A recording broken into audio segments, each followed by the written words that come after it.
A Quiet Rune Scribe. Written by Blue Dragon 64.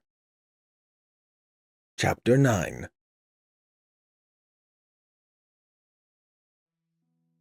It's been a few days since the Summer Sun celebration, and I received a letter today that has the royal seal on it. It seems I've gotten Celestia's attention, and after popping the seal open and opening the letter, I started to read it. Dear Shade Evergreen, first I'd like to thank you for your lovely gift. I rarely get to enjoy this type of tea, and it's a shame as it's one of my favorites. I'm writing this letter to invite you to the Palace Gardens for tea on June 30th at 3 in the afternoon. I hope to see you there. Show the guards this letter and they will let you into the palace grounds. Signed, Princess Celestia. In all honesty, I should have been expecting something like this. Doesn't seem like the kind of pony that likes meeting some pony in person. So, here I am standing in front of the palace at 2:40 in the afternoon on a Sunday, ironically enough. She must really want this meeting, as she even got the library to give me a day off work. As I approach one of the gates, the guard stops me. "State your business," they demand. I'm here for a meeting with the princess, and I have an invitation, I say while holding out my letter. The guard takes the letter from me and starts reading it, and after a moment they wave another guard over. "He's here for a meeting with the princess. Escort him to the gardens." The other guard nods. "Please, follow me, sir." I nod and we start making our way to the palace, heading towards the gardens. After a few minutes, we make it to the gardens just on time for my tea party. As we approach the gardens, a complex web of hedge walls separating small gardens and sitting areas, with benches and fountains, we move through the maze-like gardens, the guard taking several turns and at one point I'm pretty sure walking us in a circle before we finally arrive. As we pass through an archway covered with flowering vines, we enter a small walled-off area, with several guards standing along the sides. In the center, lying down in front of a table, is Celestia herself. After we approach the table, the guard bows to her. "Your guest has arrived, princess." Thank you. You can leave us. The guard nods and leaves us alone, standing with the other guards around us. Celestia now staring at me with a soft smile on her face. Hello, Mr. Evergreen. It's nice to meet you. Thank you for coming. And thank you for inviting me, princess, I say, trying to keep my voice steady and not let my nervousness show, as she gestures for me to sit. Before we start, I'd like to thank you for the gift. She takes a sip of tea from her cup. It's not often I can drink it, and as I said in my letter to you, it's one of my favorites. No problem, princess. To be honest, the reason I sent it to you is because I thought you'd get more use out of it than me. I can only drink so much, after all. I pause for a moment as she moves a cup of tea over to me and I take a sip of the blood-red tea. Although, I'm guessing that you're curious about where it's from. She takes a moment to drink the last of the tea in her cup before answering my question. Straight to the point, then. Yes, that was the main reason I asked you to meet me. I lift my cup to take a sip.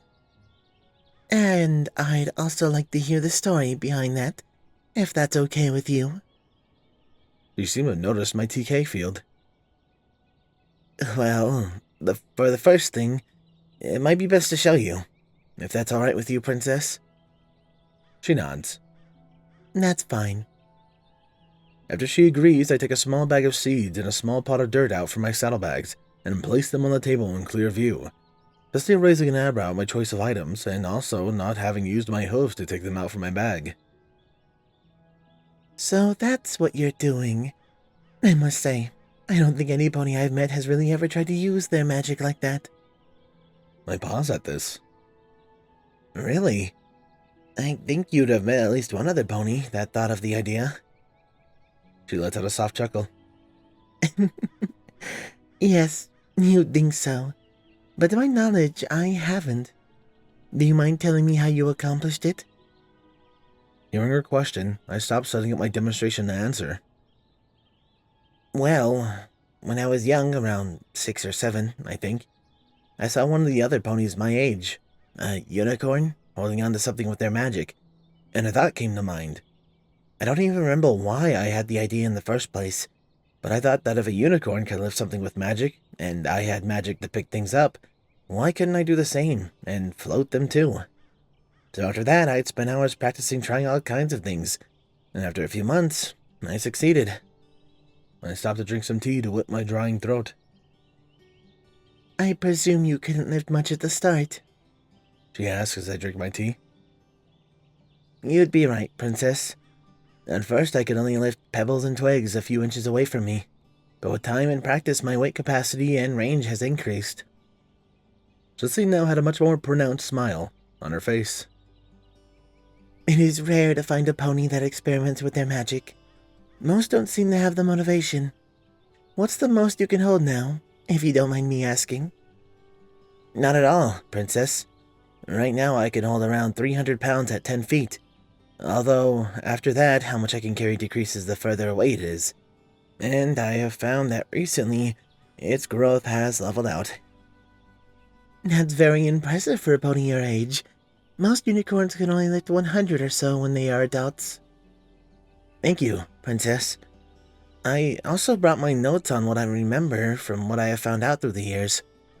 I say, bringing a neat stack of papers out of my bag and passing them to her. The smile she's had throughout this conversation grows bigger, showing a bit of her teeth. Thank you, she says, looking through some of the notes, and after a few moments she stops and looks back to me. This is well made and very nicely done. Do you mind if I give this to my researchers to study?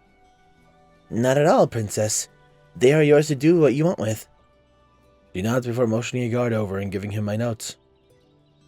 You can continue. I nod and take one of the seeds I brought with me before pushing it into the soil. After I covered the seed with dirt, I placed my hoof on the side of the pot and closed my eyes to concentrate. Reaching out with my magic, I start growing the plant. Its red sprouts pierces the soil, slowly reaching higher as the small red leaves grow and branches split as the plant continues to grow. As the plant increases in size, it starts to expand outwards and rounds out, forming a small red bush in the pot. I open my eyes to look at Celestia's reaction, and I've never seen her with a bigger smile before, and that includes in the show. After a moment of staring at the newly created plant, she speaks, excitement clear in her voice. It's been a very long time since I've had the pleasure of seeing somebody use life magic. It's a rare thing to witness, even for me. You've been making the tea yourself, then. Where did you get a blood-leaf tea bush from? Most that are found are picked clean or protected from poaching. A flower shop, I answered deadpan. Truly? She asked with a humorous expression on her face. Yeah. I originally went to go buy some flowers to train my life magic, and ended up buying a small bush of it from the owner. She didn't even know what it was. I was curious, and she sold it to me with 2 other flowers for 10 bits. And after a few days of searching, I found out what the plant was and did. You bought one of the most valuable herbs in Equestria for 10 bits at a flower shop. Her voice filled with mild disbelief. After a moment of silence, she asked a new question. How did you unlock your affinity? The spell isn't something most can cast. I used a gem and enchanted it to hold a reserve of magic. She nods. Many do the same. I presume you practice runic magic then? Yes. It's actually how I gained my cutie mark. Good. I find most don't use that branch of magic, sadly. I must say, for once so long you've learned much. I am curious, what other affinities do you have? Or was life the only one? I took a moment of thinking if I should answer or not. But after some thought, I decided that it's probably a bad idea to lie to the princess. For all I know, she might be able to tell if I'm lying. I do have one other affinity. The problem being that there's not much I can use it for, as I don't even know how to unlock it, let alone use it. But to answer your question, Princess, I have the space affinity. All at once, her face shifted through expressions for shock and joy, and finally understanding, mixed with sadness. I see. That's an affinity that I haven't seen in a very long time. I will be honest with you. I don't really know if you can use that spell affinity even. I only know a few space spells myself, and the only other pony I've met that have had that affinity was never able to do anything with it. I take a moment trying to look somewhat disappointed. It wasn't too hard, as I was at least hoping she might know something to help me use my space affinity. But that just means that I'll have to do it on my own as best as I can.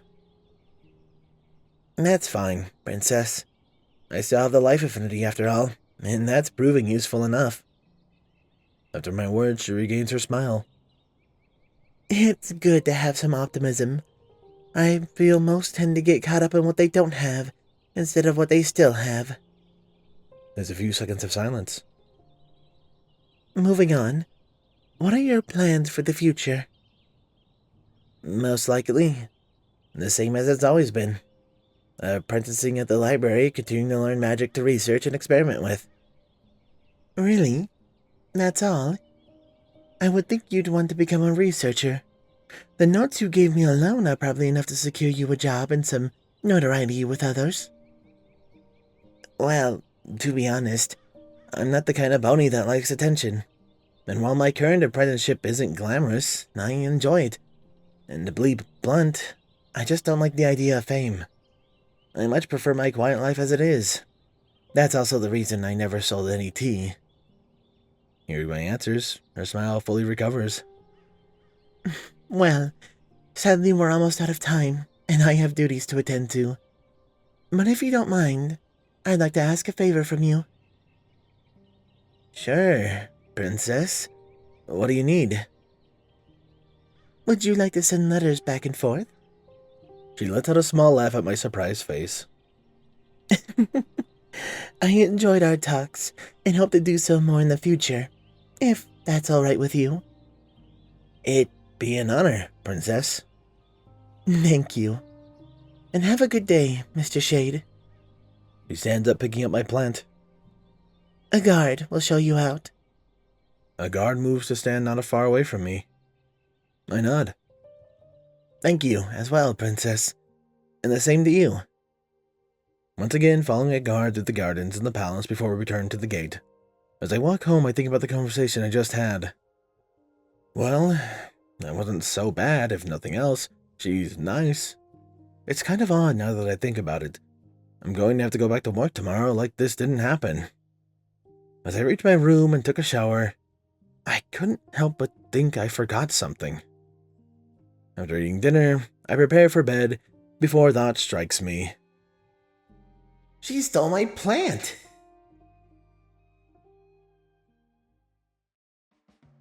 Even though Celestia got a noble's ransom worth of tea, apparently she wanted a little bit more. I actually really like that for her character. She seems very trolling, as most Celestias are. Bless any writers that do that. But also just a good person that's a little silly. So we'll see how that progresses, especially now that he's a somebody in a nobody world. Who else are somebodies are my wonderful Patreons. Thank you, my tier 1s. Pony Entertainment, May Carriel, Lord High, Jason, Hyperlink, Jason Master, Balance Kindness, Redeemer of Dark, Angel Boof, Lost Nebula, Night in Game, Sword Brother, Mordred, Dreamless Portal, Steve, and Shadow Angel. My tier 2s, Captain Blue, Shadow Chaotic Mist, The Anime Ghost, DJ Mix 2000, Elemental Wolf, Adrian Wolf King, Potato 20, Mr. Crazy Deacon, Solar Comet, 212 Trooper, Volio Cod, G-Man 121 Garza, Saint Gonk, Mackenzie McCullough, Nocturne, Papa Leonard, Cloud Zaza, Soul Eclipse, Sword Brother, Mordred, Artie Bryant, Rihanna Dragonwolf, Steel Spark, Styx, Nobody, Andrew Ingram, Rocky, 2522, and Weewoo. A big thank you to my previous Titan tiers, Dark Guardian, Danish Dash, Maverick, and User 1842. A big thank you to my current ones, Bis Eclipes, and Silent Titan. I appreciate your support so freaking much, and it means a ton to me. That aside, however, this has been Firehearth. Have a wonderful day.